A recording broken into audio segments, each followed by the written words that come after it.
gonna just get into some of these and Some of the then like go back responses. and forth. Yeah. Okay, so we're gonna do one person that said their spouse.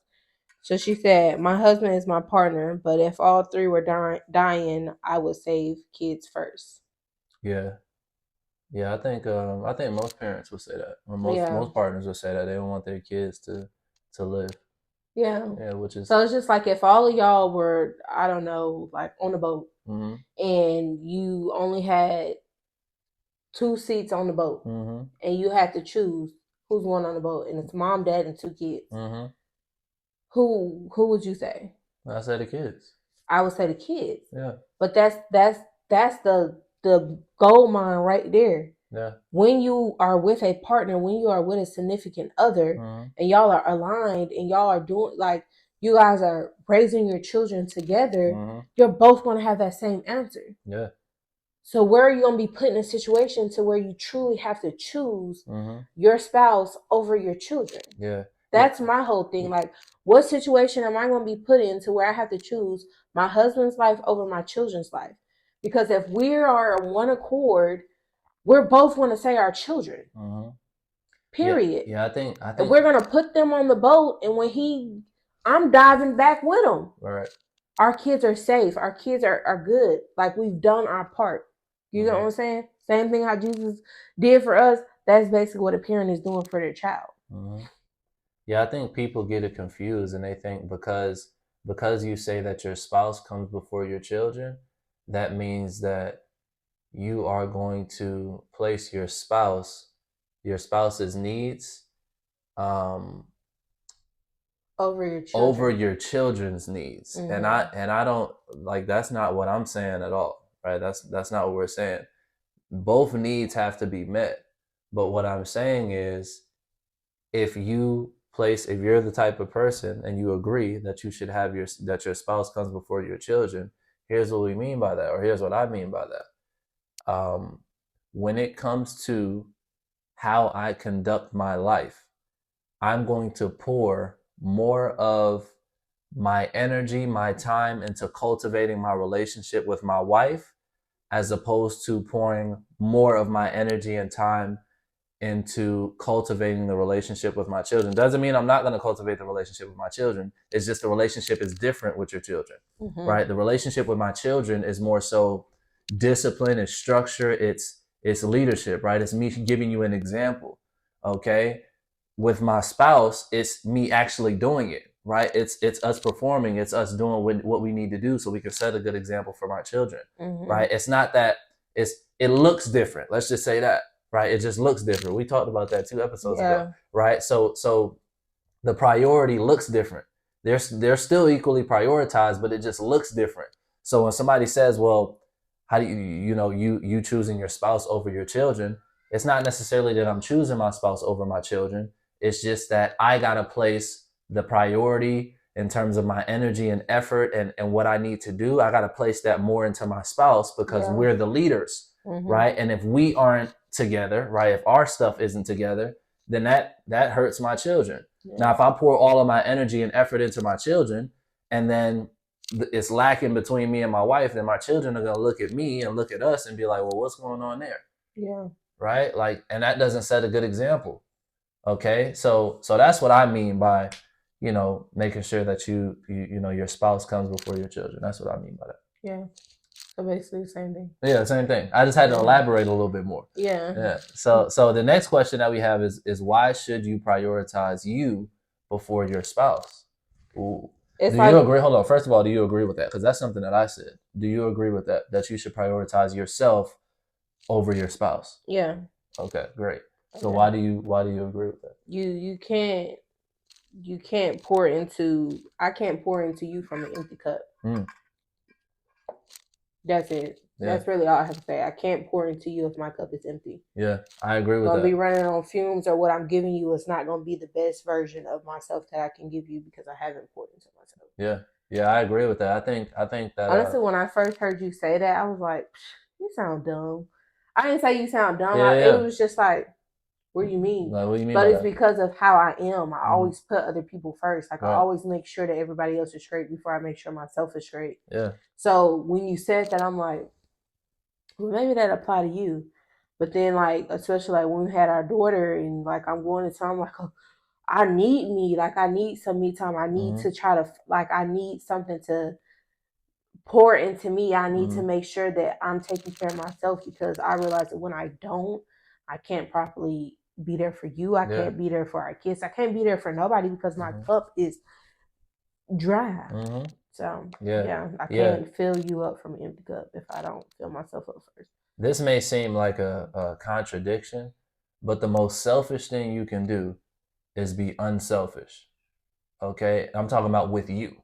The Mm-hmm. most selfish thing you can do is be unselfish with you. You have to prioritize you and get yourself in order before you try to help anybody else. Okay? You guys have heard this example before. When you get on a plane and they go through the procedures of, the plane going down, something happening, you put that oxygen mask on you first. Mm-hmm. They don't tell you to put it on your friend first, your grandmother, your They say aunt. put it on They you say first. put it on you first. Okay? Because if you aren't the best version of you, then that doesn't help anybody. You can't help nobody. You can't help nobody if you're not the best version of you. So if somebody is calling you selfish and they're saying all you think about is you, or you're selfish, now hey, it's some selfish people, Mm-hmm. okay, that just are self-centered. That's not what I'm talking about. I'm talking about making sure that you manage your time in a way to where you have a time frame Mm-hmm. in which it's you. You're locked in on you. You're doing what you got to do. You're improving yourself. You're pouring into your spirit so that you're mentally prepared to go out and help others. Okay. But if you don't put that time into you and you go out and try to help somebody else, you'll end up hurting them trying to help them.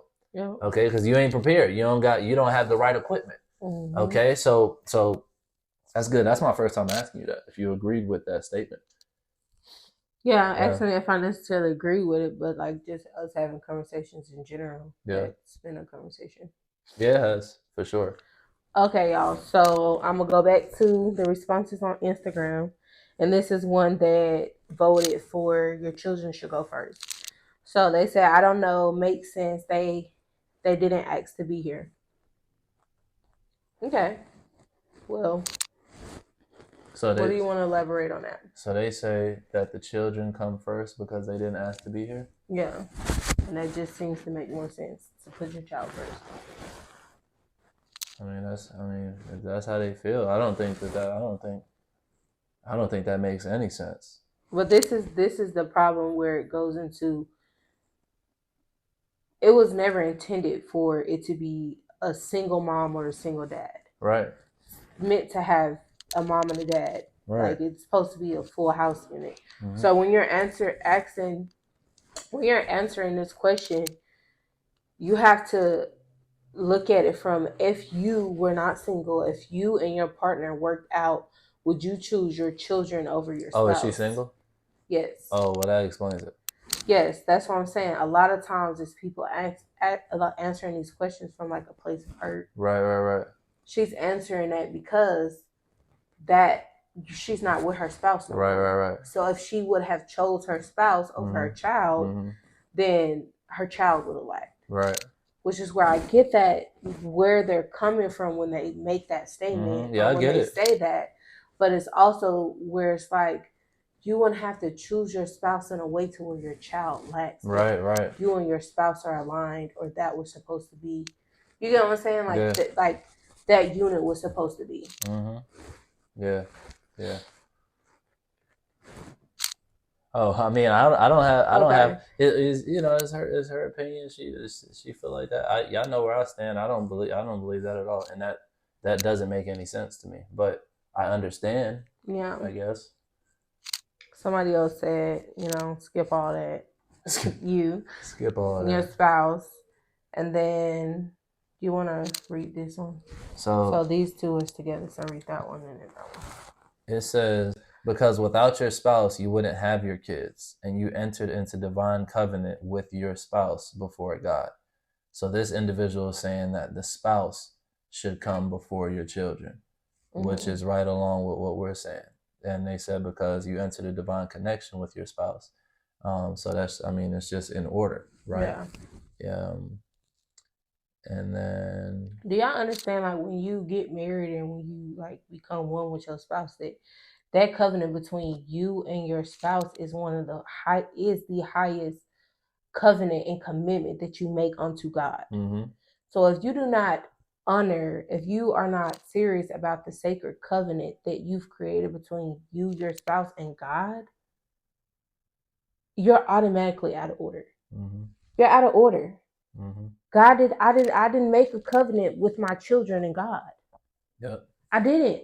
He didn't make that a commandment. He didn't make that a standard for me to make a covenant with my children. Mm-hmm. You get what I'm saying?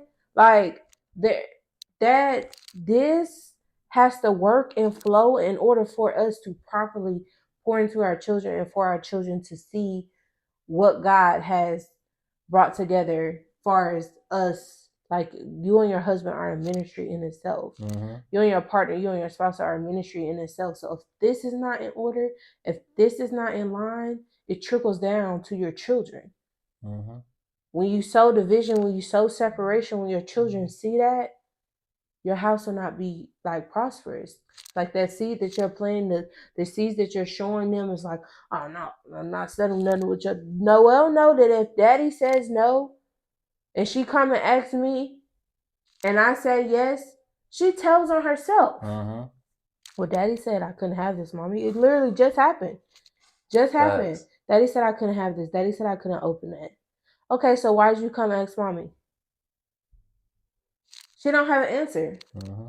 She's just a child, and they try to get in where they fit in. But Mm-hmm. you know what happened when I said yes? She went to go ask her dad again.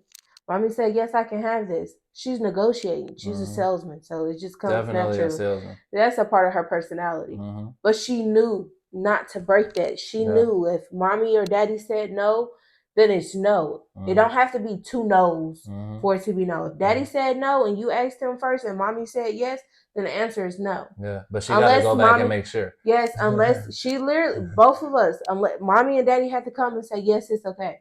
Yeah. Like he had to say yes in order for her to know that it was okay to eat it. Yeah. She was not eating it. She just had it sitting right there. Yeah. Yeah. You know, that union that you have with your spouse is special. You know, if y'all listen, if you really read the Bible, which I think most of our followers or listeners read the Bible, they prescribe to the Bible. That's their spiritual text that they prescribe to. If you actually read the Bible and you like really read it, as opposed to listening to what other people tell you about it, you'll understand that, you know, the numbers in the Bible are significant. Every number has a meaning, right? So 1's the number of unity, 2 is the number of separation, 3 is the number of completion. Okay, so I'll pause there. 3 is the number of completion. So your marriage, right? A husband, a wife, and a child is supposed to mirror that unity, or that completion of the Father, the Son, and the Holy Spirit, right? That it's mirroring that. Okay, so when you are pouring into your spouse, right, and you and your spouse are on one accord, and then you have that child, and you bring that child into you guys' covenant, right, and you train up that child in a certain way, right, and you teach them discipline and structure and order, and then you set the example, right. That's how your household flourishes. That's how you guys are prosperous as a family, right? Like there's a order. Okay, you guys remember PEMDAS in school? Okay, I know y'all remember PEMDAS. Okay, there's an order. Everything has an order. Okay, and if you step out of line of that order, then everything goes haywire. Mm-hmm. Okay, that's why. Listen, you can have 12 people doing that problem, and if you don't, and all y'all do it in a different way, but if y'all don't follow the way PEMDAS says it's supposed to go, it ain't gonna work. You gonna have 12 people with 12 different answers. It's not gonna work, and that's chaos. Truth. Listen, truth is non-negotiable. Okay, truth doesn't need a consensus. Truth is truth. Okay, and if you follow truth and you understand the principles, right, and you go by it, okay, you go by the order, mm-hmm. then you're gonna have structure and you're gonna have alignment with your partner, right, and with whatever you're engaged in, and also with God, right. I mean, there's an order of the way things work. So anyway, Okay, so next question. Oh, this is perfect. It rolls right in. I've never asked you this before. Okay. This is a good one. What is God? And what does it mean to be created in his image? I've never asked my bride this question before.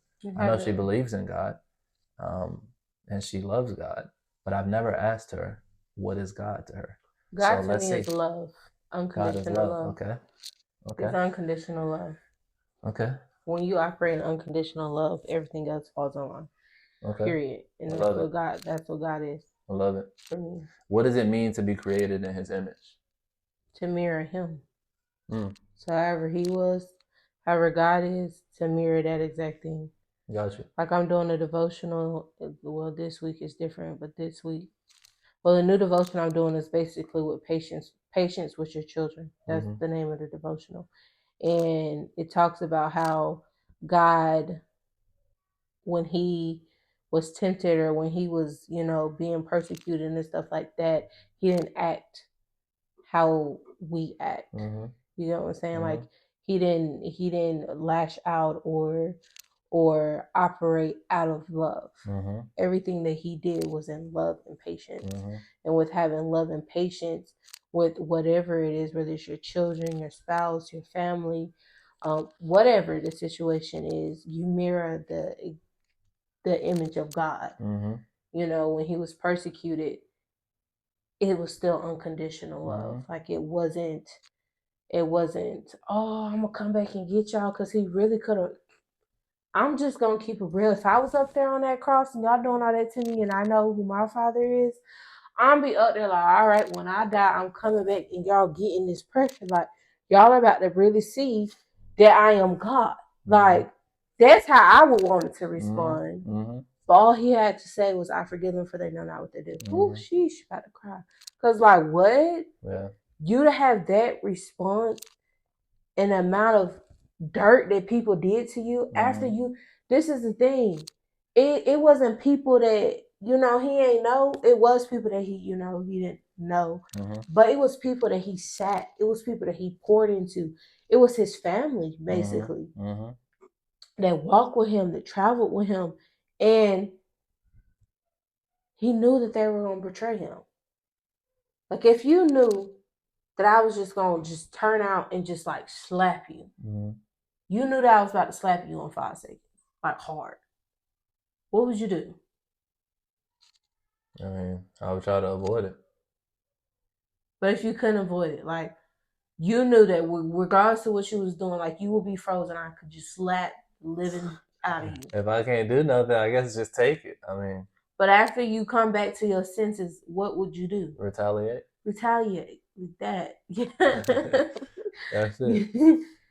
So my response to this question, it says, what is God and what does it mean to be created in his image? So similar to you, I would say God is love, unconditional love, right? It's the creative force of all things.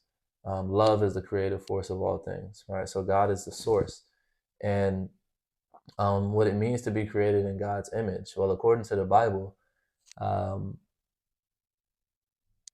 be created in God's image means to be a creative being. Okay, so we were created to create, right? And we were made to make stuff, right? So we're created to create, we're made to make stuff.